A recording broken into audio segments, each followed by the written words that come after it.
Hello everyone, I'm Douglas E. Welch and welcome back to another episode of In the Garden for A Gardener's Notebook. For more information on A Gardener's Notebook, you can visit the website douglasewelch.com. There you'll find links to everything that I do. Well, this could be either a very long episode or a ongoing series of episodes, because in 2 days we are off to Sicily to visit family for 2.5 weeks. And while we'll have someone actually living here at the house, I don't want them to have too much to worry about, especially as far as the greenhouse goes.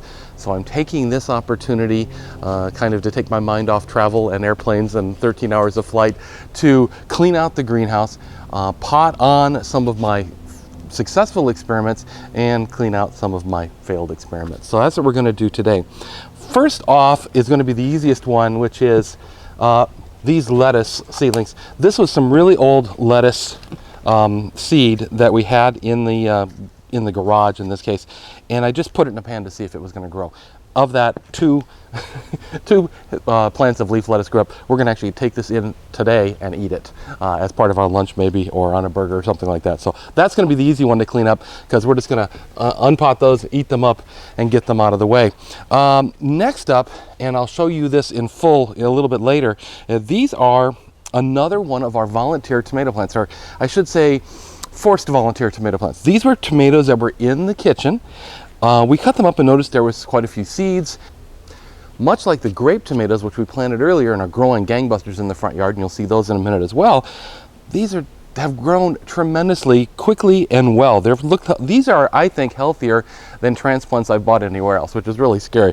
But we got to get these guys out into their home container, out in the container garden in the front yard, so that they can grow on while we're gone. I'm afraid if I left them in the greenhouse any longer, they'd be basically overgrown and not able to be pollinated in the time that we're gone. So I want to get those in the front container. What else do we have here? We have a few, these are some, amongst another volunteer tomato, a true volunteer from the compost, this tomato here, which I'm going to pot up, put back in the greenhouse. This little spiky plant right here is a Dietes, what we call a fortnight lily, and you've seen pictures of mine of the fortnight lilies in the past.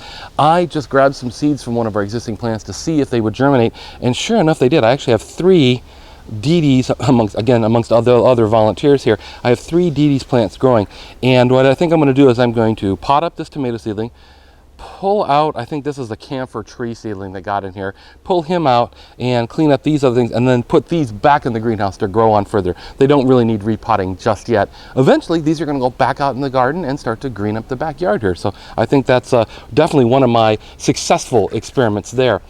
I think finally on the transplanting, these are Ficus Repens cutting. These are kind of a wall climbing vine, but much less aggressive than the traditional English ivy, and they only make a layer on a wall, probably under an inch thick, mainly leaves, not a lot of hardy stems. I've been wanting to repopulate those on the wall behind us, which were destroyed when they rebuilt that wall 10 years ago. Finally, I got some cuttings. The ones I did in water have been the most successful. I'll get a close-up of it there. You can see the roots on these are just going gangbusters. So we're going to pull out as many of these as we can and actually get those potted up in pots and put them back in the greenhouse to grow on while we're gone. So at that point, I think we'll go ahead and get started real quickly. Let's start with this tomato here. I'm going to take one of my failed experiment pots, since they're already prepared for us and ready to go. Basically, just make a little hole here. I'm going to have to try and prick him out with, let me see, a popsicle stick I have here. I don't want to, well, actually we're going to pull the tree out. Volunteer, which was very sturdy. Don't really need any more of these. These grow like weeds in the yard. So unfortunately, off to the compost pile with you. So this tomato plant is going to be a little tricky to get out. Let me see if I can get under him here without disturbing the Dietes too much. Oh yeah, he's going to come out. Oh, that's pretty good. Not a lot of roots, but enough there to pot on. I've made a little divot in this pot. We're just going to boink, put him right in there. I often have trouble. Tomato stems are really easy to break. I have broken more tomato stems than you can possibly imagine in the transplanting of them. So I think I got him in here okay. So he's looking pretty good. And that again is going to go right back in the greenhouse behind me here. Our house sitter, our friend, is going to actually be misting the greenhouse while we're gone, doing some basic watering around the garden, just to kind of keep things holding while we're gone. Now, next here, let's take this other Dietes here, Again, I don't really recognize that. It looks like yet another camphor. We're going to pull out the volunteers that are in here just to give them space, and that's pretty much it there. And the last one doesn't have any volunteers at all. So these three, now I've been using, you can see these little trays here. One of the things, because we're so dry here and because the heat gets so hot in the summer, watering from the top simply doesn't work, especially in the greenhouse, even with the increased humidity in the greenhouse. So I've been putting everything in the greenhouse in trays and letting it water from the bottom. That seems to have been very, very successful because the pots stay hydrated. They don't require watering every single day because they have a source they can pull from. And it seems to really have improved my germination and my general growth. I actually have some, let me put these back in the greenhouse real quick here.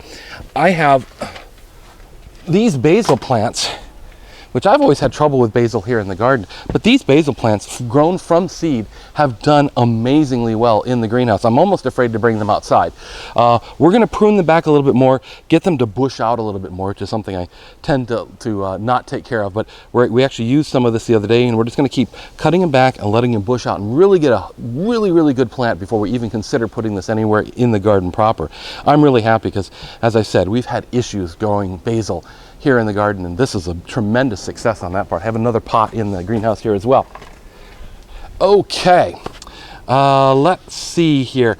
This is just a simply, I think, another failed experiment. This is actually an attempt to take cuttings of a Brunfelsia yesterday, today, and tomorrow. Have not had a lot of success. This leaf is still showing green, and I'm going to actually, boy, if you can see it on the close-up camera here, this twig has a little piece of green on it right there. So those two, I think I'm going to leave in here. Those two might take. This actually looks like a green onion growing, and I'm thinking I'm going to leave him there too. We have a set of green onions up front that I've just let go and go and go because the bees love them. And so I have a whole container up front, which is nothing but overgrown green onions. And the seeds do germinate. I've actually planted them around elsewhere and given them to friends. And I bet you that's what that is. And so we're going to let him grow up and see, but I think that's what it is. Maybe we'll get to eat him by the time we get back from our vacation. This other pot, of course, completely empty. This is the failed Brunfelsia. There's no sign of root life at all on that one. So again, into the compost pile, and we'll set him aside and use him in a little bit. So these two, I think, we're going to put back in the greenhouse. Down here, this is a great opportunity to just kind of neaten stuff up because you put a lot of experiments in there, and I have a whole set of pine nuts that I was trying to germinate. And it's been 6 months, 7 months. They haven't germinated also. Time to cancel that one out. I know they take a long time to germinate, but that's probably at the outside limits. I'm going to do some work with some stratification, try and chill them a little more, see if we can get them to grow, because I would really love to have a living Christmas tree is what I'm trying to get out of that. But not everything works. So let's look at our Ficus Repens. These again in the water. I have one in a pot here, and I think of the 6 I put in here, I don't think I kept this moist enough. There's one that's got a leaf on it, and I think, let me see if you can see that right there. I think that one might actually have roots on it. I'm going to leave him alone. We're actually going to put this one back in, even though it's relatively failed, and see if that one continues on. But these are just, I'm really surprised because I've tried to sprout these in water, to root these in water before, and not had a lot of success, and these have done really well. So what we're going to do is we're just going to take our little pots here that we have prepared. And once this stuff gets going, it grows really, really well. So I'm surprised it's actually been difficult to get it to root.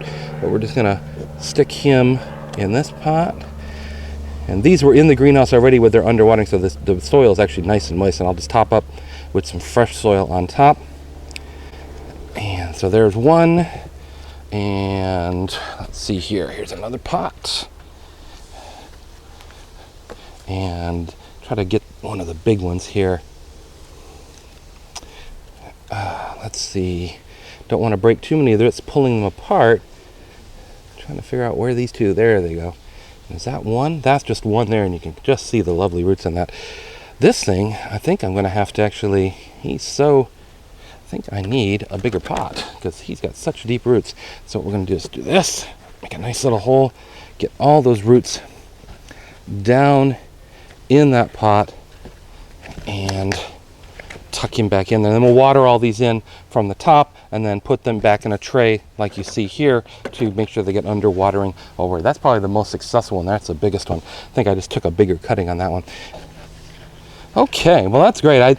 I'm really happy to see that catching on. We're going to put him back here in the greenhouse where he was and let those roots grow again if they will. And actually, you know, with simply 3 or 4 plants like this, we could fill most of our wall because this spreads fairly rapidly. It covers nicely, but again, it doesn't dig into the wall. It doesn't get into the mortar or anything yet. And it easily, if you want to take it off, it's really easy just to grab a handful of them, pull it right off the wall. Doesn't do any damage at all, unlike things like English ivy, which we see in people's yards here, and it takes over entire trees and everything else because we have a climate that never gets freezing enough to actually kill it back.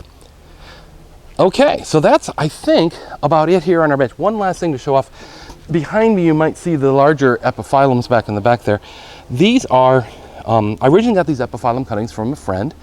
They didn't do very well. They were having trouble with some rot, and something was nibbling on them. But when I got the greenhouse, I arranged to get them in there, kind of mist them. I don't really water them, but I do mist them. And then I also take paddles that are broken or getting too long, and I've potted them up. Every single paddle I have potted up from these plants in the greenhouse is starting to show new growth. In fact, you can see this is all new growth here from this cutting. This is new growth on this cutting, both here, and a whole new paddle up here. The bigger ones in the back, one is actually bloomed finally, which it never did before, and also showing tons of new growth. So I'm going to end up with this kind of large epiphyllum collection, hoping to get it blooming more. Need to read up a little more on how to feed them to increase the blooms, but I'm really happy to see that they're going to survive. I was really afraid, sitting out here on the bench, they weren't going to live that long. Now, here we are out in front, in the front container bed to put these tomatoes, which I showed you, into this pot here. This pot had some nasturtiums growing in it. You can see it's died back. So we're going to pull the nasturtium out and kind of refit. Got to get the leaves off of here and clean up this pot a little bit. I got some garden soil to top it up with, and we're going to plant these tomatoes in here. This little green thing you see in the middle here, we're going to leave here. This is a supplemental watering thing. I've talked about this in the past. It's just a bottle with holes in the bottom that allow you to fill it with water, and it slowly wicks into the soil. We use those on really hot days, or if it's going to be hot, we know we can fill those up so that it gets a little extra water right down at the roots. Again, here in Southern California, it can get very, very warm, and the top soil can actually look quite dry, but if you dig down just a little bit, you can sort of see here that it's nice and moist down in there. Looks like this one has a little bit of worm castings in it that I put in there in the past. Let me see if I can grab some of this garden soil, just kind of top him up a little bit. The soil does compact down. This isn't too bad, actually, but it always helps to lighten it a little bit. Where's my trowel? There it is. We're going to just kind of turn it over a little bit before we put these tomatoes in. Now with tomatoes, something that I always have trouble with, I don't really forget it, but I just doesn't seem right. So you actually plant tomatoes deeper than you would. We're actually going to plant these probably up over the first leaves here to give them extra rooting surface is what it does. So we'll plant him probably right about here. Again, I kind of go back and forth on this. It just doesn't seem right, but that's the way you're supposed to do it. This is basically going to break them into 2 clumps. I'm going to plant this clump and this clump in here. And again, these grew right from extra tomatoes from our kitchen.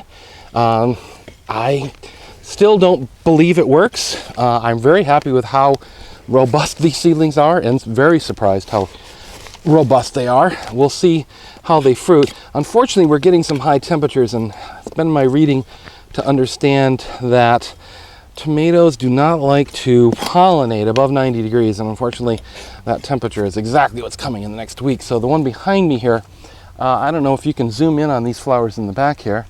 These are the grape tomatoes, again grown from tomatoes from the kitchen, and you see the flowers here. Can you see these flowers here on the top by my finger? And actually I do see one down here that actually looks like it's been pollinated, and it actually looks like it might be growing a fruit right there by the end of my finger.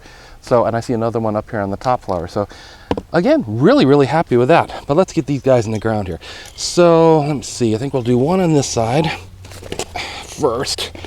We're gonna dig a fairly deep hole here, and then try and gently, again, I was talking about how easy it is to break tomato stems. Oh boy, you can see the roots actually come all the way out through the bottom of the pot here. Oh yeah, look at that. That is just some amazing root growth. That is great. Now, I think maybe actually use my trowel a little bit, just kind of poke down through and separate them into 2 pieces here. Take this side and kind of set him aside for a second. And these guys, we're gonna go right in there. And just so happens that hole I dug was, again, maybe not quite as deep as people would say to plant them, but definitely deeper than it was in its pot. And that's good. We'll get that right in there. And take the second batch here, put it opposite, and put the cap back on there. Put it opposite on the opposite side of the pot, which is what I did with the grape tomatoes over here. And again, deep down in there, boom. And there, get the soaker hose back kind of between them. This soaker hose waters the pots, but it also waters the ground because they have roses. You may see in the background there's a rose, a bankside rose going right here, and it helps to water the soil as well as the pots themselves. Kind of get double duty on it. On the hottest days, it really doesn't quite provide enough water, but sometimes we can run it twice, or we'll come out with the hose and actually add some supplemental water to it that way. So that's it for this episode of A Gardener's Notebook. I think we're all prepared for our trip. Our friends should have an easy time taking care of stuff while we're gone. Got some major projects done I've been meaning to get done for a long time, so I think we're ready to go. Until next time, you can always visit the website, douglasewelch.com. There you'll find links to A Gardener's Notebook as well as everything else that I do. While there won't be episodes like this coming out in the feed over the next couple of weeks, I do hope to be highlighting anything we see gardening related in Sicily, maybe some neat gardens, maybe some minute in the garden shorts, just to keep you entertained while we're gone. So until next time, keep on cleaning out your greenhouse, keep on going on vacation, and keep on digging.